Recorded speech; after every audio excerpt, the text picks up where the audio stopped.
Hello, thank you for joining the program today. We're going to be starting about 5 minutes after 5 to allow everyone to come in. For optimal viewing enjoyment, would you please mute yourself?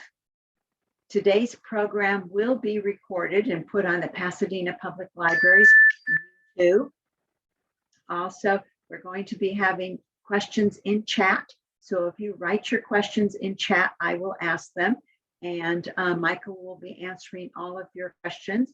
And I know we're going to be having a wonderful question time following his program. We are delighted today to be able to welcome Michael Jaime-Becerra to present about his book, Every Night is Ladies' Night. And he's also written another book, and he's in the process of writing, he tells me, 2 books. So he'll tell us all about his books, and we'll have a wonderful afternoon. I hope everybody can hear me just fine. Okay, good. You never know that and everybody can hear you.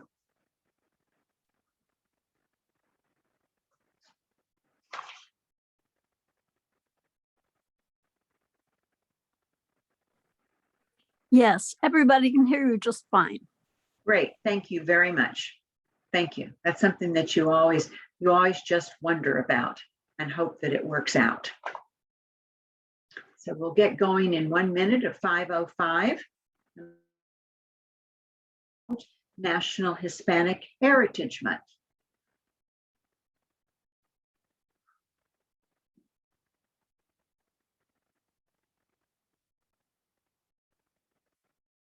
So the Pasadena Public Library presents National Hispanic Heritage Month to celebrate, honor, and recognize the culture, achievements, and accomplishments of Hispanic and Latino authors. And why is it September 15th to October 15th? Very unusual to have a month in the middle of both months. Well, as you know, as I said, it's an opportunity to recognize and celebrate members of our community and their ancestors that all hail from Mexico, parts of the Caribbean, Central and South America, and Spain. And the reason that it starts September 15th is because the September 15th starts the anniversaries of the national independence of several Latin American countries. So on September 15th, Costa Rica, El Salvador, Guatemala, Honduras, Nicaragua, and Mexico, and not Mexico, have their Independence Day celebration. Mexico is on September the 15th. Chile is on September the 18th. So that's how come they decided to do the month starting in September 15th. President Lyndon Johnson in 1968 had the first 1 week of National Hispanic Heritage Month. Then 20 years later, under President Ronald Reagan, he did it for 1 whole month. And on September the 15th, President Joseph Biden declared that September 15th to October 15th as National Hispanic Heritage Month. So we're delighted at the library to be presenting all of these programs. We have a special brochure that doesn't just include adult programs. This is the brochure that you can pick up at any of our branches. You can also see it online at our webpage in English and in Spanish. And it has programs for children's, teens, young adults, and adults. There are story hours, there are crafts. You're here at the programs today for the author programs. We have book groups, and we have a Spanish conversation class. So I hope you'll take a moment and make sure that you've looked at all these wonderful opportunities that you can attend. So the book that we're talking about today is Michael Jaime-Becerra's book right here. And this is the beautiful cover. Every Night is Ladies' Night. So on the cover, Ann Patchett, a famous writer, says it's one of those wonderful books you will want to give to everyone you know. So Booklist says it is a realistic, humorous, and poignant story collection of a strong new voice in fiction, a writer who observes with great skill,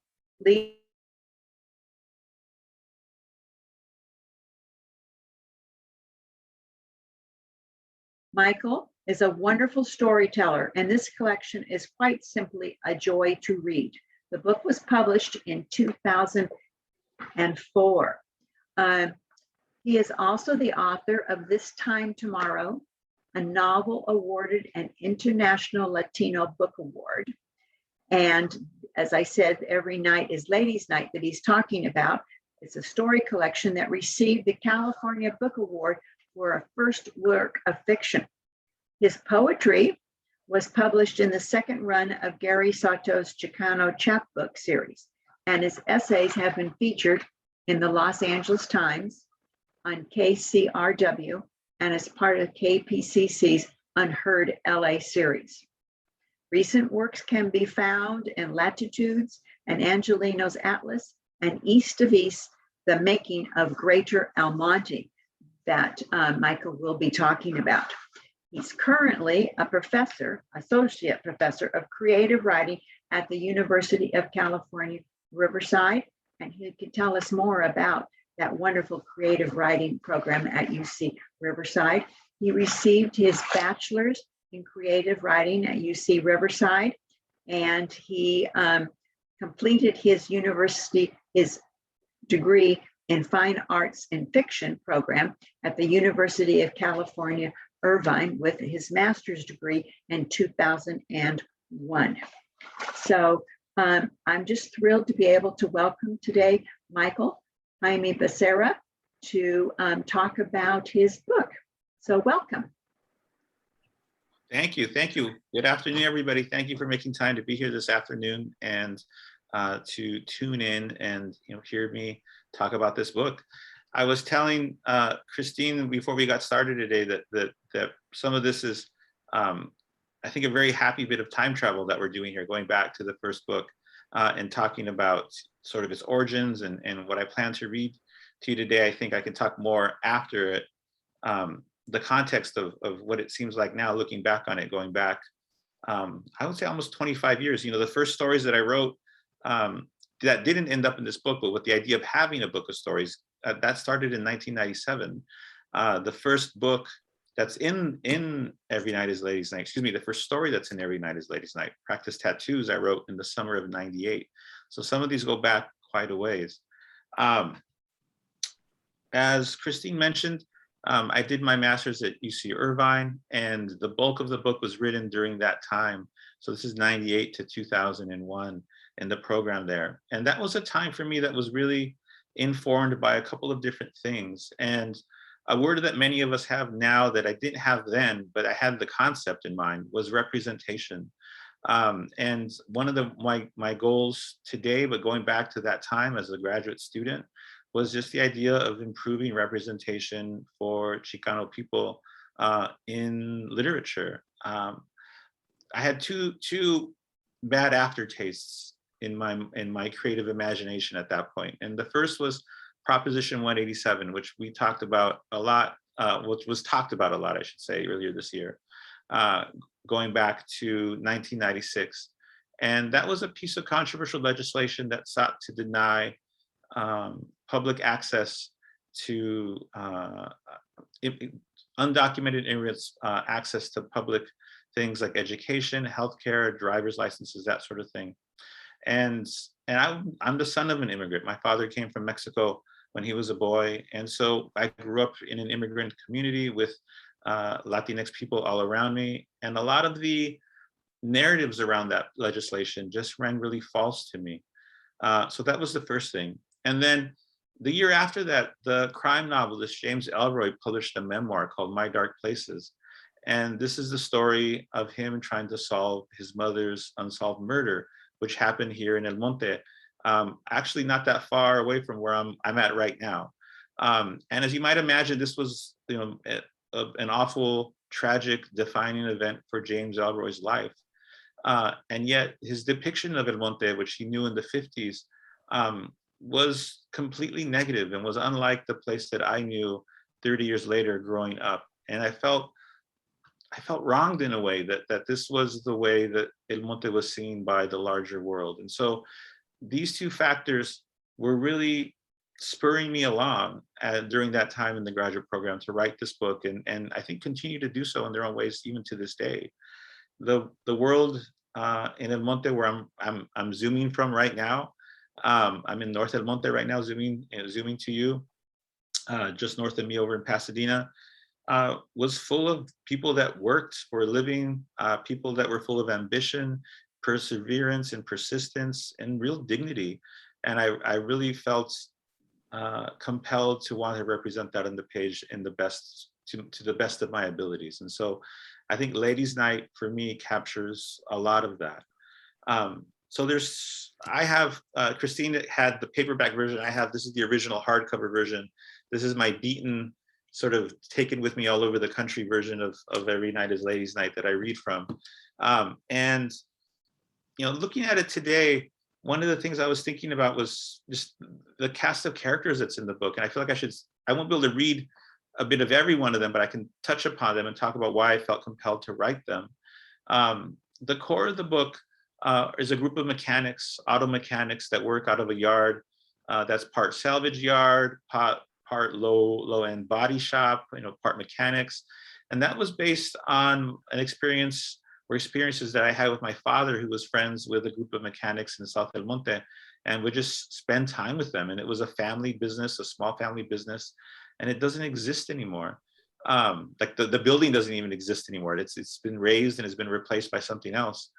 And so I knew that I wanted to write about that in some way, and to write about cars, which is central to Southern California life for many of us, but also write about the people that help keep cars going, especially if having a car was a bit of a luxury. And so that was one set of characters. Another set of characters is a punk rock couple, Gina and Max, or you see them at different points in their lives. And that was because for me, I felt that I hadn't really seen a version of that kind of subculture, Latinx punk kids, represented in media at all. And that was something that I was really familiar with, that I grew up in and around as a teenager and as a young person. And so I felt really compelled to write a version of that on the page. And so that's where those characters come from. And then one of the centerpieces of the book is a novella called La Media Vuelta, which tells the story of a mariachi at 2 points in his life. And so you see him as a young man in the 40s in Chihuahua, which is where my family has roots, seeing him as a young, ambitious musician trying to make his way in the world of music at that point. And then you also see him as a much older man traveling to El Monte to seek out his first wife who left him, and to become reunited with her in some way. And that comes just from, again, both me wanting to connect with my familial roots and my extended family in Chihuahua in some way. There are scenes in there that come out of the experiences that I had as a boy or as a young man with family members down there, fictionalized, of course, but coming from a very real place. And then also just with a love of mariachi music that my father raised me with. I grew up with mariachi music in the house and as part of our family gatherings, and wanting to represent and explore that in some way. So those are some of the components of the book, some of the other 10 stories. But looking at it today, I think the core of the book are 3 characters. Then I'll be reading sections that introduce them, that gives you a sense of the way that I write and where I write about and how I do it, but also gives you a sense of these people. And I think one of the things that Ladies' Night is really about at its core, again, looking back on it now, and I didn't know this then as I was writing it, but it's about family, and it's about versions of family that we have for ourselves. It's about found family or chosen family that we make for one another. And the 3 people that I think best represent that in the book is a character named Hector Cruz, his wife Minnie, and his nephew Lencho, who we'll meet as well. And so I wanted to read some sections from that story. It's called The Corrido of Hector Cruz. Some of you may know a corrido is a Mexican song, sort of a narrative song or a folk song in that way. And I felt like this was my version or my attempt at that. And so I'd like to read some sections of that. It'll take me about 20-ish minutes to read the 3 sections that I have in mind. And then I'll say a few remarks afterward. And then we'll get into questions and conversation, I hope. So let me get a drink of water and I'll dive right in.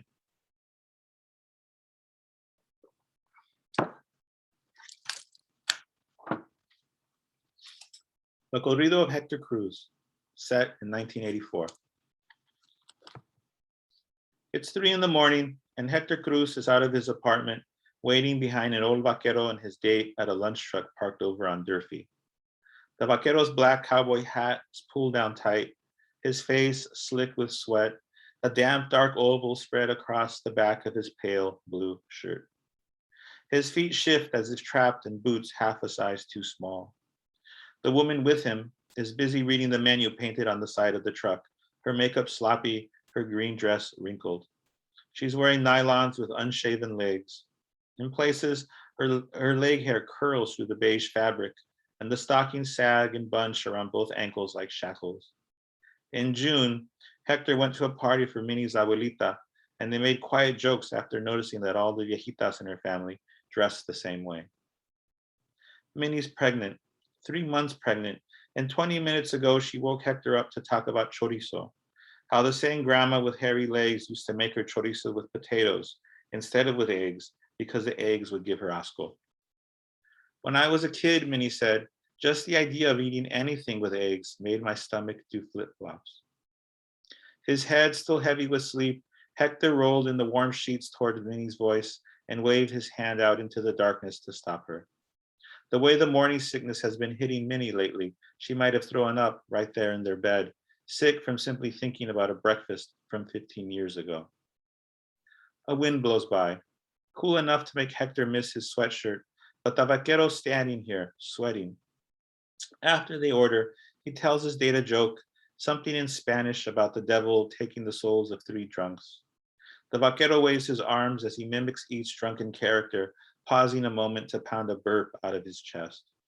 When he gets to the punchline, they both burst with laughter that develops immediately into a long hug and a wet, crooked kiss.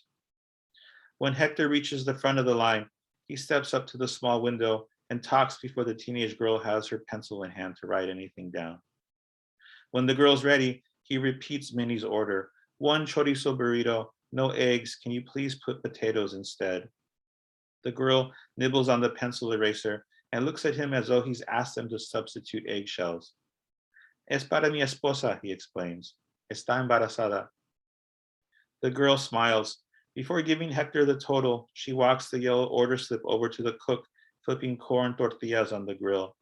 The girl talks in his ear and the cook nods, the grill steaming as he sorts sizzling things with his spatula. Hector pays and takes his change, folding the bills carefully into his wallet. He waits against the telephone pole. From there, he spots a boy, about 5 or 6 years old, sitting in the lunch truck's driver's seat. The boy works his hands across the steering wheel, and his mouth makes a motor that roars loudly, spit flying as he tears down some road somewhere. He beats on the horn, and the girl yells in the direction of the cab. The boy giggles, and the honking stops. The vaquero's order gets called, and his date picks up the food, grabbing 2 inches of napkins, half of which blow out into the street as she walks back to the vaquero's rusty orange Rambler. They put the food on the hood, and the vaquero reaches inside to turn on the radio. A ranchera blares from the open door as they each grab at the plate of tacos, the date adding salsa, the vaquero only salt. He shoves the taco into his mouth and grabs the old lady. He pulls her close, spins her wildly so that her hair whirls and gets caught on her face. The vaquero brushes it aside, kisses her a second time, and they dance with a big bite in each of their mouths. They keep going once the song ends, one arm reaching for food, one arm holding each other close. Hector yawns. He doesn't know how many more trips he'll have to make in the months Minnie has left. One night last week, she wanted pastrami, not a sandwich, just the meat with some mustard on the side. Another night, it was fresh brewed Jamaica. This morning, it's chorizo with potatoes. Tomorrow, it might be frozen fish sticks or ice milk or taquitos and homemade guacamole. Hector smashing the avocados in their kitchen as the sun comes up. The vaquero moves his old lady across the sidewalk, and Hector knows that the particulars of Minnie's appetite don't matter. He'd drive to Alaska for ice cubes if she asked him to. A few minutes pass, and Minnie's order gets called. The girl holds on to the hefty brown bag for an extra moment, hinting that out of the thousands made in this truck, the burrito Hector's holding is special.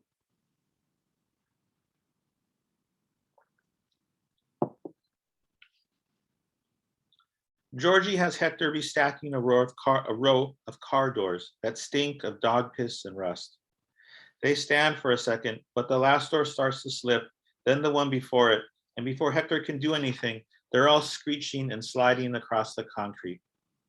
Hector takes a deep breath and begins restacking the doors, reminded of That's Incredible and how last week they showed some guy who lined up thousands of dominoes for some kind of world record. The dominoes were in perfect order so that when they started falling, the reaction made this soft, whirring click like a fine machine had been set in motion. Hector swallows a yawn. Who has the free time to think up stuff like that? Hector's body feels like it could shut down right here and sleep through the weekend. Still, last night and all the others like it are worth the effort. When Minnie told Hector she was pregnant again, he was so surprised that he asked her what she meant. She scooted across the bed and rubbed her hand on his neck. She made her voice serious and started talking about how sometimes these things happen when a daddy and a mommy are in love. Hector half laughed. He asked his wife if she was sure, and Minnie said yes.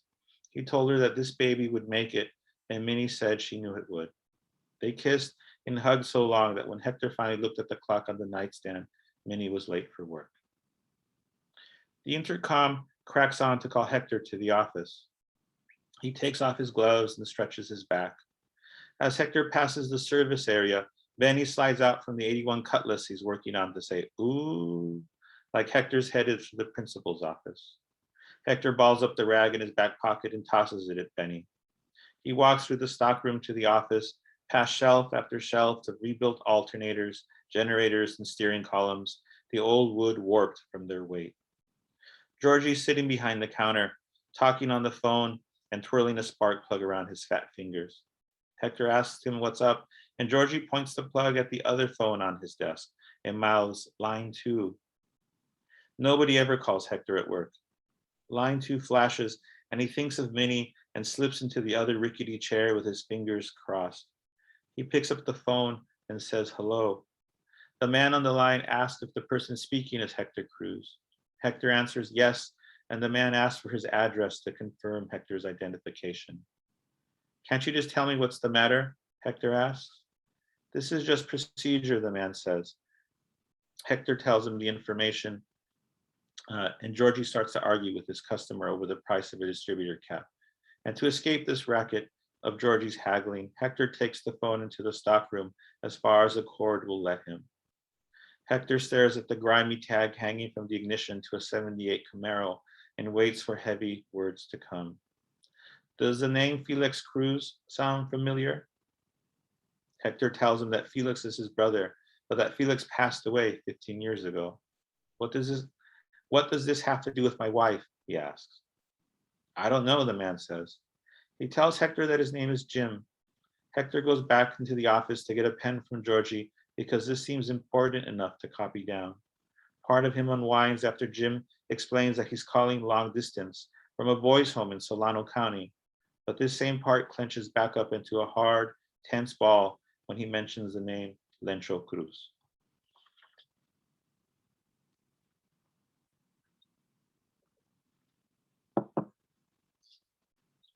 Hector heads home, where he waits for Minnie and makes lunch. Minnie's shift usually ends at 1 o'clock, and at 1:15 she comes in the door. She looks surprised and asks what Hector's doing home. She kisses him on the forehead, tosses her keys on the coffee table, and heads straight to the bathroom before he can answer. Minnie asks Hector if he needs anything from the mall before shutting the bathroom door. Hector stares at the knob and says, Minerva, we have to talk about something. Can it wait 2 minutes? Hector tells her yeah, then walks back to the living room and collapses on the couch. Minnie's 5'2", but whenever people ask how tall she is, she always tells them she's 5'4". She's looked the same forever, same short black hair, thin as a child. She's only started to show in the last month. She's due in February, but Minnie can't weigh more than 110 pounds. Hector's never really known her exact weight. They'd been together about 2 years when she was pregnant the first time. Minnie would get on the scale after taking a shower, but she wouldn't let Hector see. Top secret stuff. That baby's not something they talk about anymore. There are times when Hector thinks Minnie still wants to save the world. When he first met her, she was working at the McDonald's on Valley and had just started taking classes at Rio Hondo because she eventually wanted to be a pediatrician. Minnie still has a sticker on her Corolla that says hugs, not drugs. A few weeks after Minnie lost the first baby, her boss offered her the job as morning shift manager. Minnie dropped her classes and has worked full-time ever since. The toilet flushes, and Minnie comes out wearing the concerned face she makes whenever she thinks something is wrong with her husband. She sits on the couch and puts her hand on Hector's shoulder. What's going on? Hector asks if she remembers him telling her about his brother, Felix, the one who died a long time ago. Yeah, she says, of course I do. He asks if she remembers him mentioning his son. Minnie says no, and Hector explains the morning's phone call, concentrating and talking slow to make sure he gets everything right. He tells Minnie that Lencho Cruz is his nephew, that after Felix died, his wife moved up north with some family she had there. She took Lencho with her, but left for Mexico over some trouble, and Lencho was on his own for a year. He's a gang member. No, he was a gang member and was caught breaking into some guy's apartment. Lencho's 17 now, and for the last 2 years, he's been living in a boys' home. Now they're trying to place him with a relative. Merced and I are the only family Lencho has left. Everyone on Teresita's side is undocumented. Hector says that Lencho is going to have to stay with them. Minnie sits up and starts asking the questions Hector anticipated. Is he violent? What about school? Has he graduated? Is he going to work? Hector doesn't know. We don't have room, Minnie says. Where's he going to sleep? I don't know. I'll help get him a job. Minnie leans back on the couch. She stays quiet for a few seconds and looks around the room. Hector can tell that she's rearranging their furniture. She takes a deep breath and pats the couch cushion and says, I guess he can sleep here.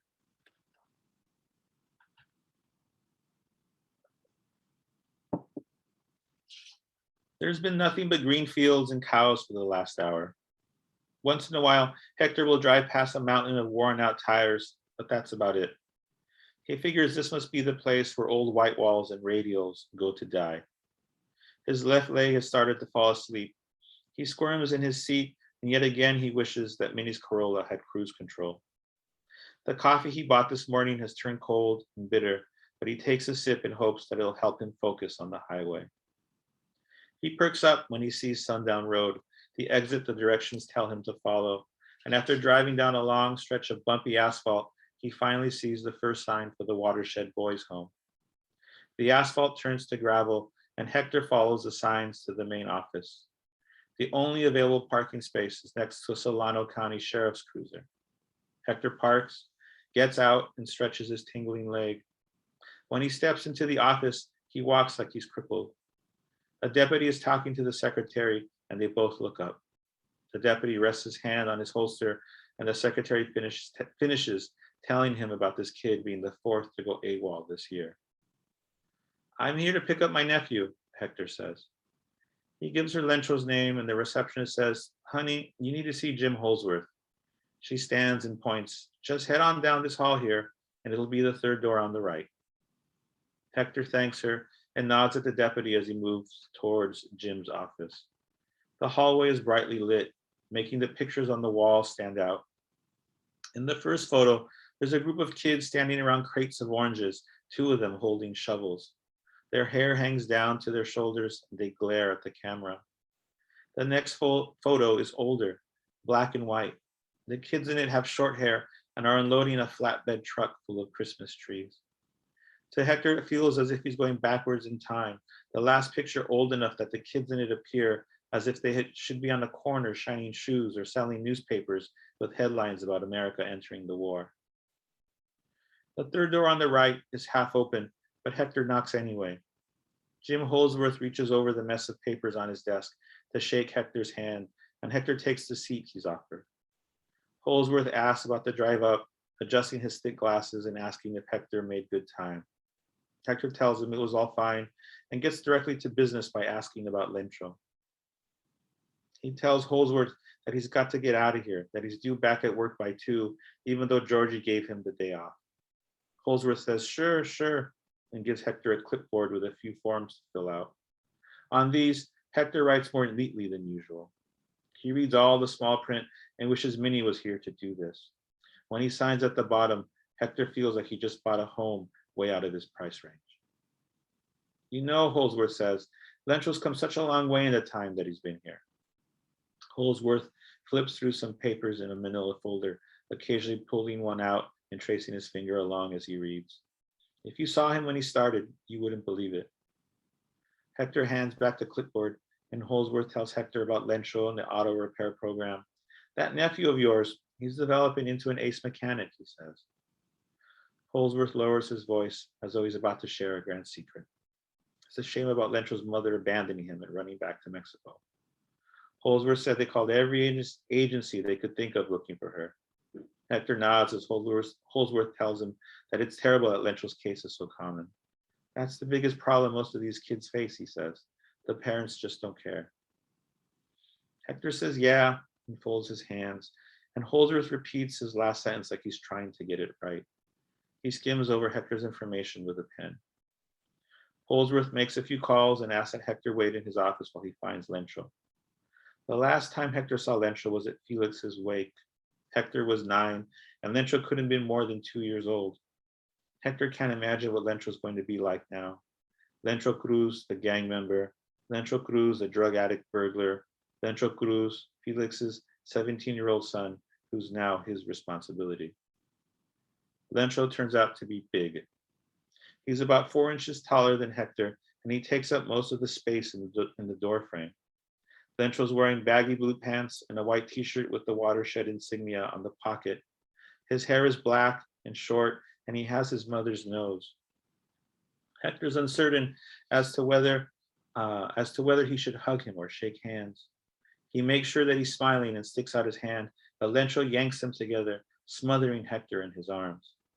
They hug, and Hector sees that Lencho has Cruz tattooed in black ink on one side of his thick neck.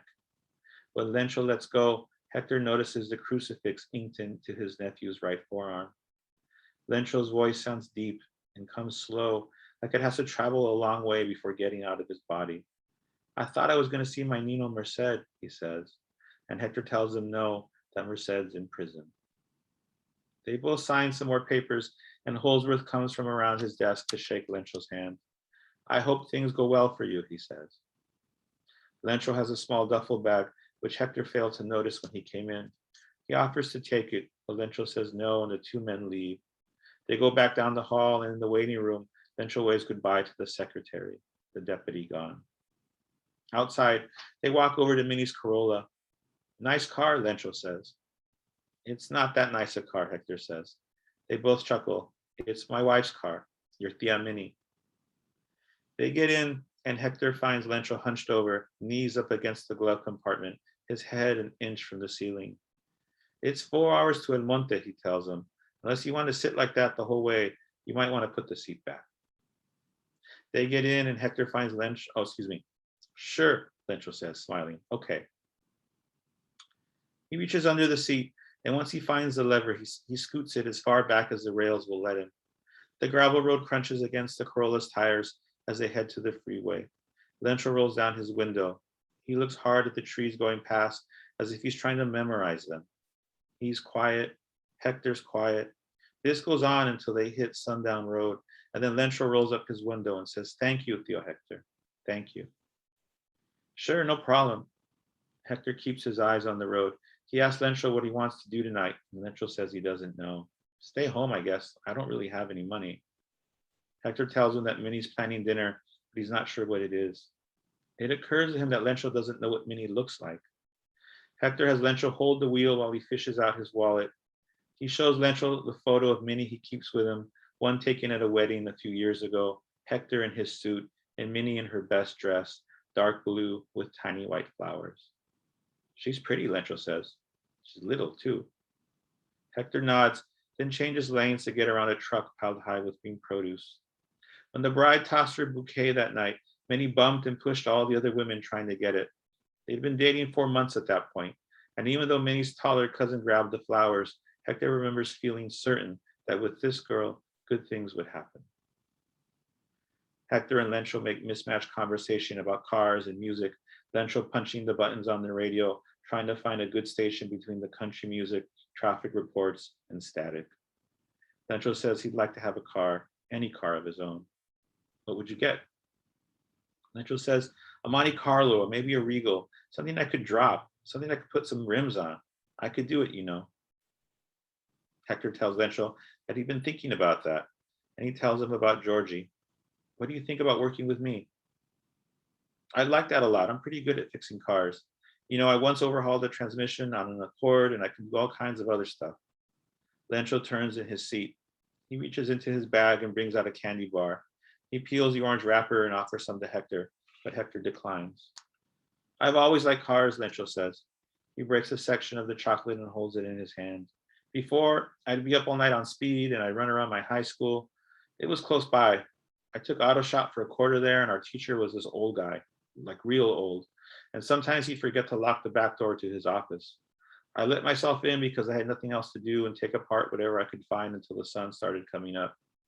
They were like these greasy puzzles to me. I screw or click the different parts into place, and it would be the best feeling in the world. We'll talk to Georgie, Hector says. The word speed imposes a silence, makes him think of Merced.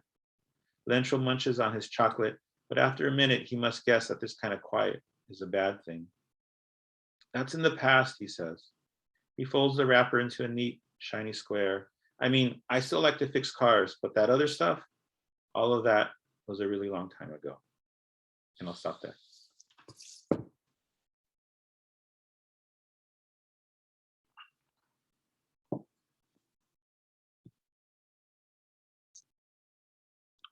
I think you're muted still, Christine. No, I think so.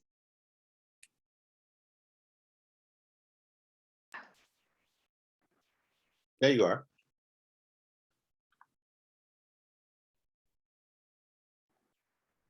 I seem to have my computer.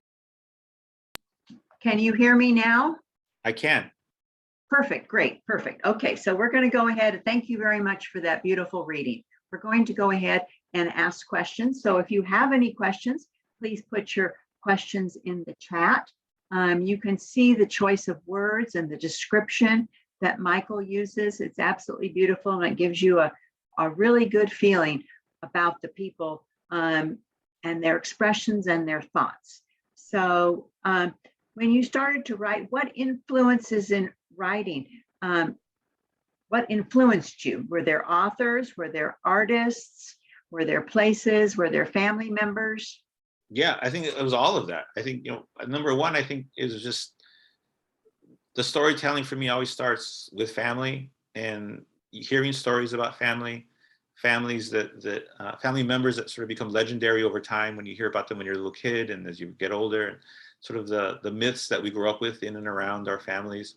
So that's a starting point for me, absolutely 100%. You know, as a writer, I think you're always looking for models, you know, people that are doing a version of what it is that you're trying to do. And two of those people for me around that time were Stuart Dybek, who's the writer of this book, The Coast of Chicago. He's the author of a few books, but this is the one that meant the most to me. Stuart Dybek writes about the Chicago of his youth, the mid-50s, and there was really sort of a glow of memory about these. And over time, as I studied and read more and learned more about him, I learned that a lot of his stories come from a real place. And so what that did for me was it allowed me to use my memories as a starting point and to use those as a launching point. My experiences, what I'd been through, what I'd seen, what I'd noticed and observed, and then find ways to fictionalize those, to twist them, to kind of make them unique or special, just different enough that I wasn't writing memoir, but I was sort of still able to set things in a specific place. People may have noticed, you know, me mentioning specific street names like Durfee or Valley Boulevard, specific businesses like the McDonald's there, which is still there. And that was, I think, definitely coming out of the influence of Stuart Dybek and the way that he wrote about the Chicago that he knew. The other person that I'll mention at the time is Jhumpa Lahiri's Interpreter of Maladies. This book came out and was a sensation at the time that I was working on my book. And it was such a I don't know, a meaningful experience for me to be able to read the way that she wrote about immigrant families, to write about first generation children of those immigrant families. She writes about East Asian Indians, but the detail, the descriptions, the particularity of those worlds just made all those characters come alive for me, and really gave me something to aim for, to try for, as I was writing about my own world. So those two books, I think, were the two books that I think were closest to me as I was working through that time. In addition to that, I would want to call attention to an artist. There's a painter. He's a painter and a muralist, John Valadez. And if you Google John Valadez, you'll see these amazing paintings that come up in Google Images. And they're just paintings. Some of them have a slightly surreal bent to them, but many of them are just sort of scenes of everyday life. One of my favorite ones is of Broadway Avenue in downtown Los Angeles, and it's just people walking by a storefront. And the exactness of his detail and the attention that he gave to the subject in those paintings, I think I had mentioned sort of me wanting to find a way to get dignity on the page. And I felt like he was an artist that was getting dignity on the canvas in that way. And sort of just seeing the way that he was painting those subjects was really inspirational to me. Well, thank you very much for sharing that with us. The Coast of Chicago, Interpreter of Maladies, and John Valdez, the muralist. Yeah. I think everybody would want to look those up and have an opportunity to view them as well. Mm-hmm. So when you write, what is your process of writing? Do you get up early in the morning? Do you read these books continually? That you recommended? Are you looking for other books that give you insight, or are you really going back from your memories and people that you've known?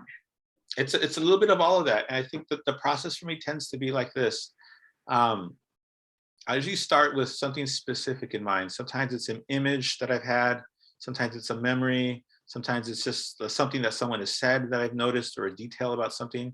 And I'll start free writing around that. And I'll free write for about 15 minutes to half an hour with no restrictions on. So whatever comes out of my head is what comes out of my head. And I don't worry about spelling. I don't worry about grammar. The page just looks like a big mess. And those of you that work in Word and know what that looks like, with the green squiggles underneath and the red squiggles underneath, it's just a big blob of text. And then the next several writing sessions will be me making basic sentences out of that. And then after making basic sentences, starting to make very basic paragraphs out of that. And then over time, figuring out, okay, what is the logic or the purpose of this scene? And then starting to fill in all the details and doing all the layer work of voice, detail, whatever's missing, setting, mood, whatever I need to fill out the moment there. As I'm doing that, I'm always listening to music. Music is always on, so I usually work with headphones on. I usually listen to a specific piece of music that for me fits kind of an emotional backdrop, kind of in the way that you'd have score in a movie maybe. And I listen to it on repeat, and to the point where it just kind of fades or drifts off into the background. I'm also reading, and it depends. When I worked on my novel, the two writers that I was reading really heavily, this is my novel, by the way, the second book, This Time Tomorrow. And when I was working on that, the two writers that I was really enamored with were William Trevor, the Scottish writer, William Trevor, short story writer, and John Cheever, who wrote The Swimmer, which to me was really instructive in terms of technique, managing point of view, managing perspective, and creating expectations, and then playing with those expectations along the way. And so I'm always trying to be reading something that again gives me something to shoot for or to aspire toward in some way, and that is a way to motivate me. I used to love to write at night. I'll say that too. When I wrote Ladies' Night, I was writing exclusively at night into the wee hours of the morning. And now that I have, a child and a job and a partner and all of that, life doesn't work like that anymore. And so right now, my great window of opportunity is from about 8:30 to about 10:30 in the morning after I drop my son off at school, and I come home and I have the house to myself, and then there's the time to try and get good work done. Thank you very, very much. So you're a professor of creative writing out at UC Riverside. Are you having your students write short stories, or are you influencing them the way that you write, or are you letting them all pursue how they want to write? I feel like my role for my students, so I teach at UC Riverside in the creative writing department, like you said. I teach undergraduates and I teach graduate students. My undergraduates, most of them are working on short stories.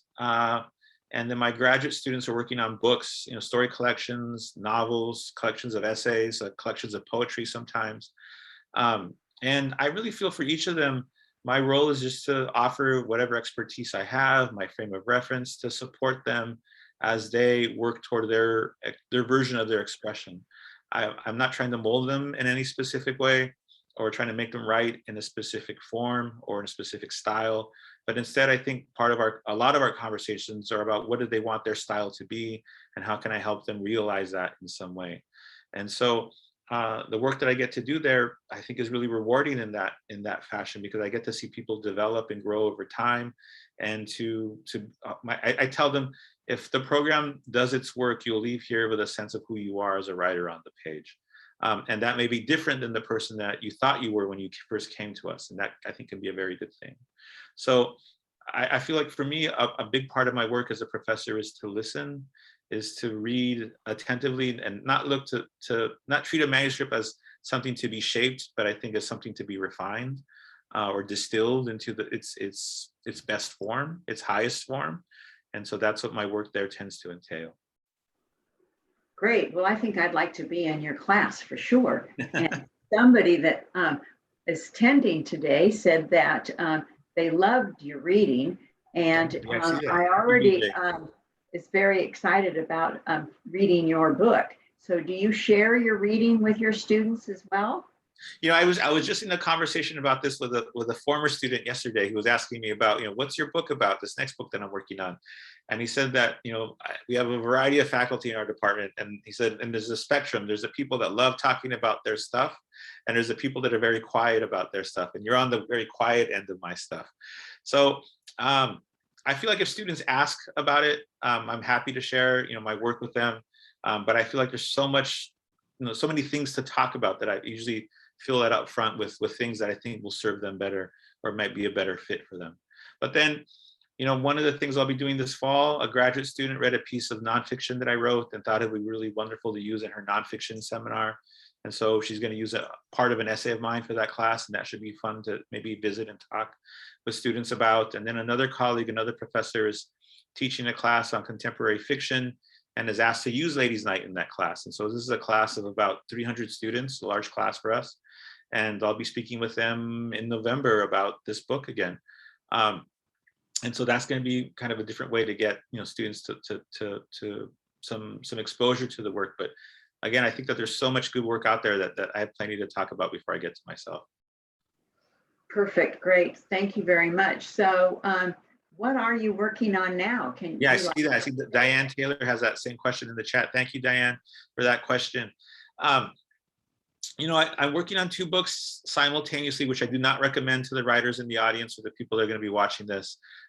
It's easier to work on 1 book rather than 2 at a time. But that's the way my life is unfolded, and this is where I'm at right now. So I have a collection of essays that have been slowly accruing over time about just experiences that I've had as a person growing up. Again, essays about family and versions of found family, as it were. And these are things that some of them have come out already. Some of them are yet to be written, and so I'm writing those slowly over time. The second book, though, the one that I'm hoping to complete sooner, is a collection of short fiction that builds upon the worlds of Every Night is Ladies' Night and This Time Tomorrow. And it's a collection of short fiction that centers, I thought it centered on a couple different things, but really looking at it now, and it took me a few years to see this, I can see that it's centered on fatherhood and the idea of what it means to be a father and what it means to take up that responsibility for a child. And so I'm writing stories about what it, learning things from our parents, maybe learning negative things from our parents, and then finding ways to disrupt that once you're an older person. So that's what I'm working on right now. Great. And you're a father, so you're imparting some of that knowledge with your son? I would hope so. We'll see. We'll see. I'm sure you will. So So can you recommend books for us about San Gabriel Valley?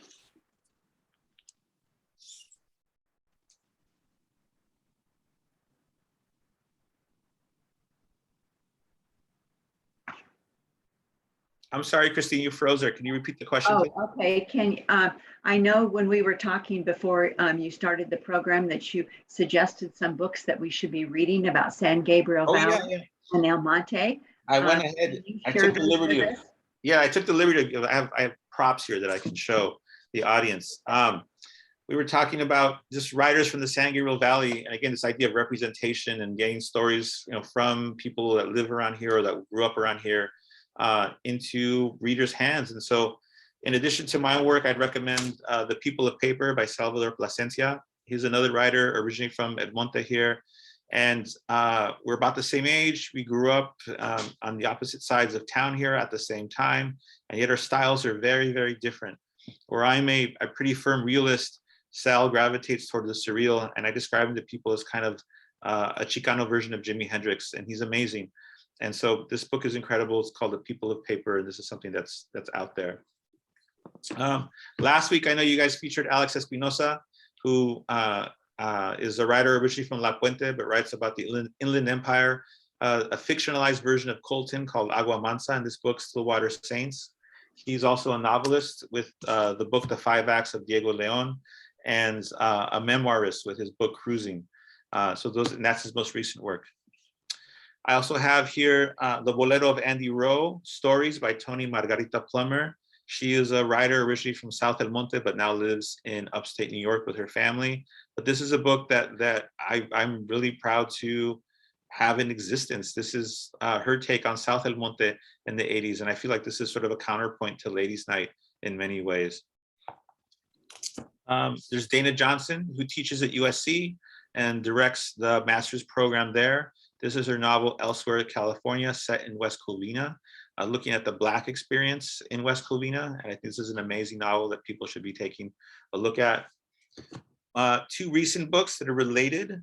There's the book East of East, which is a collection of nonfiction and personal essays. I have a piece in this. Alex Espinosa has a piece in this. Tony Plummer has a piece in this. And these are, it's called East of East, The Making of Greater El Monte. And it's sort of this academic and personal writing about this city that we grew up in and that I still live in and that we deeply, deeply care about. And so this is, I think, is a great resource for illuminating stories about this place, history about this place, overlooked history about this place. I'm really proud to be featured in this book. And then lastly, I'll mention Eat the Mouth That Feeds You by Caribbean Fragosa, who's originally from South El Monte as well. She and her partner, Romeo Guzman, are the co-editors of this book. And so this is her collection of short stories that came out earlier this year, published by City Lights Books. And this is an exciting title to have out in the world. So these are sort of my San Gabriel Valley primer for people that want more stories about this place or around this place and want to get to know some of the writers that live and work and have their imagination set here.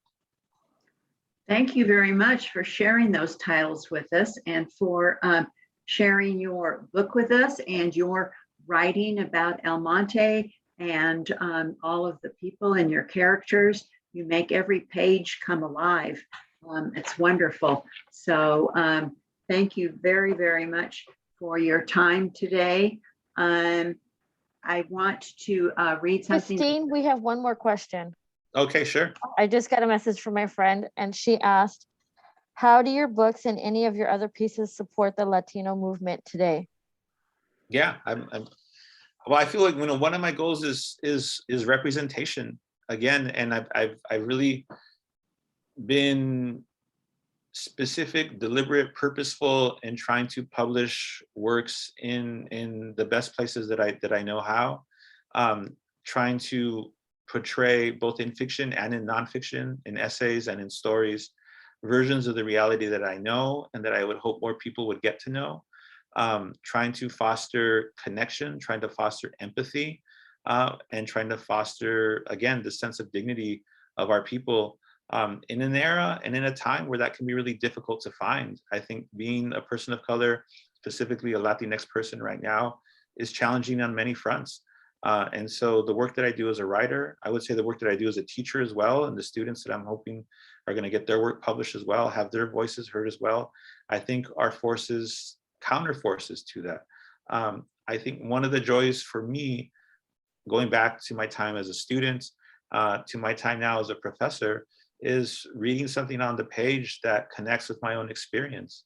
And this isn't even necessarily something that's that has to be 100% accurate or 100% of a connection, but enough that I can identify with it, that I can see myself in it.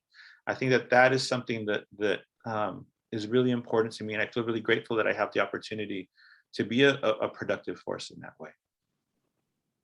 Thank you so much, Michael. Your book is extraordinary. The men and women are portrayed, and they remind us how it is to be 100% alive. You make them all come alive to us, and they're just not going through the motions. So we look forward to your next book. We thank you for what you have written so far. And to everyone who hasn't had a chance to read Every Night is Ladies' Night, I encourage you to do so, to check the book out of the Pasadena Public Library, or to go to Vroman's and find it and purchase it, or to the other bookstore of your choice. But please check it out from the library and enjoy it. And we thank you very much, Michael, for being part of our Hispanic Heritage Authors and Their Journeys series. Thank you. It was a real honor and a real pleasure to be here with you this afternoon. Thank you. Thank you very much. Thank you. Good night, everybody. Good night.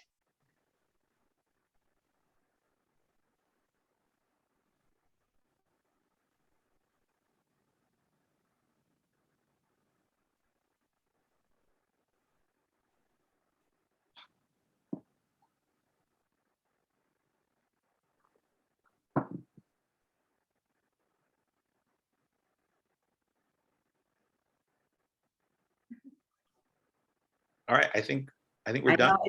We are done, but it's not ending. Okay. So you can say goodnight, and I'll figure out what's going on with my Zoom. Okay.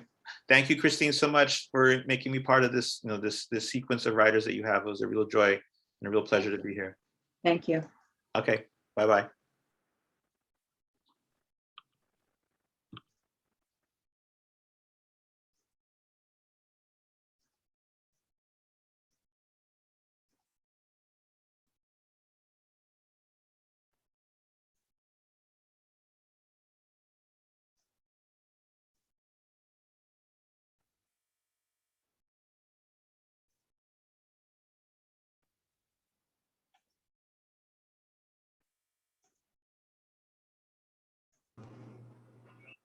Hi, Christine. This is Barbara Bell. We can just sort of sit here and chat.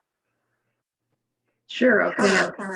So funny, it's not allowing me to end the Zoom. I guess we'll all just have to leave and leave you Yeah, there with it. you'll have to leave, and then I'll figure out why it's not.